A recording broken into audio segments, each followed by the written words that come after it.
L-ewwel pass kienet deskritta mill-Gvern id-deċiżjoni tal-Qorti li tilqa' talba l-mandat t'inibizzjoni fil-konfront ta' Marco Josiel Gaffarena.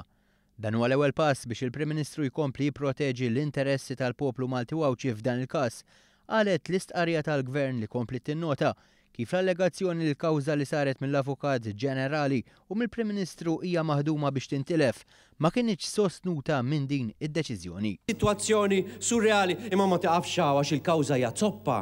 Il-kawża kif għamilha qiegħda maħduma biex tintilef. Intant, ftit minuti wara d-deċiżjoni tal-Qorti, staqsejna li Shadow Minister għall-Ġustizzja Jason Azzopardi jekk għadux jemmen il-kawża kontra Gaffarena se tintilef. Ġifieri għadek taħseb li ħadd intilef il-kawża? Jiena ma tlekx, jiena minix qiegħed hawnhekk. Hekk konta, Dr. Azzopardi. Jiena qiegħed biex ngħidlek li dik il-kawża fiha ma tassa legali of the first order u komplikazzjonijiet kbar li hija diffiċilissimu biex tintrebaħ apparti li ħaddum perjodu ta' żmien. Għalkemm kien inqas kategoriku minn drabi oħra meta mistoqsi jekk issa u xed jemmen f'din il-kawża, Jason Azzopardi qalli le.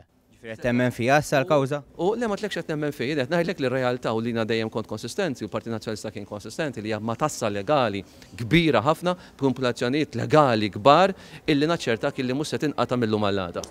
Intant fl-istqarrja tal-Gvern kompla jingħad li l-Gvern se jkompli bir-riformi fid-Dipartiment tal-Artijiet filwaqt li jkompli l-ġlieda kontra kull forma ta' abbuż.